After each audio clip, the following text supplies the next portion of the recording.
गिबि गिबियावनो आं गासै रायजो राजानिसिम आरो दानगिरिनिसिम आं निमाहा बिनाय थाबाय आरो खुलुमनाय थाबाय।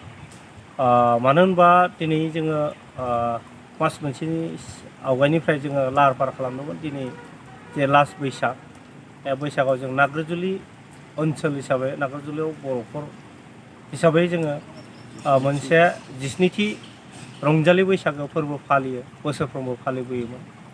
बै लेखायै जोङो देग्लायबो 17थि रंजालि बैसागो फोरबोखौ जों फालिनो लाहार फाहार खालामदोंमोन। नाथाय बोथोरनि जे अखा, बै अखायाव जोंनि बे जिथु खाथरबारि गोजौ फरायसालिनि गेलेग्रा फोथाराव जों बोसोरफ्रोमबो खुंनाय जायोमोन आरो बेहायनो खुंबाय थायोमोन नाग्रिजुलि रंजालि बैसागो हिसाबै। बेयाव सेरजों थांनाय मोनसे दैसा दङ, अरंगा दैसा होननाय। बिनि दैया उसिफावनानै दिनै जोंनि जि फोथार बैसागोथिलि बेखौ दैया लोमसारजोब्बाय।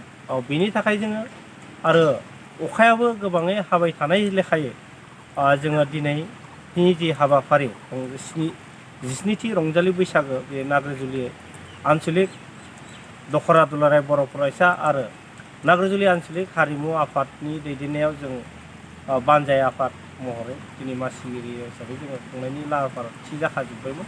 नाथाय बोथोरनि जे गेलेनाय बे माइआ बोथोरजों रावबो हाया। बे लेखायै जोङो दिनैनि जि हाबाफारिखौ जोङो केन्सेल खालामबाय।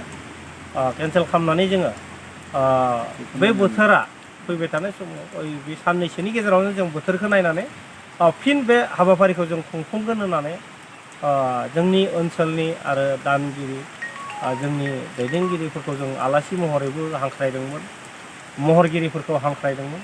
बिथांमोननिसिमबो आं निमाहा बिबाय। फिन जोङो बेखौ साननैसोनि उनाव बोथोरखौ नायनानै फिन खुंफुंगोन होननानै दिनै जोङो बानजाय आफाद आरो दखरा दुलाराय बर' फरायसा आफाद आरो दखरा हारिमु आफाद बेजों जयै सावरायनानै जोङो बिथांखि लादों। फैबाय थानाय समफ्राव जोङो बे बोथोरखौ नायनानै थाबैनो, बोथोरा जुदि थाबैनो हामोबा, बुस्राङोबा, सोरांहोयोबा जोङो बे साननैसोआवनो बे हाबाफारिखौ खुंफुंफिनगोन होननानै जोङो जाय बिथांमोना अनसुंथाइ दान खालामदोंमोन, मदद हरदोंमोन, बिथांमोनखौबो खावलायदों बे हाबाफारिखौ जों खुंफुंगोन साननैसो उनाव होननानै दिनै जों बे रादाबनि गेजेरजों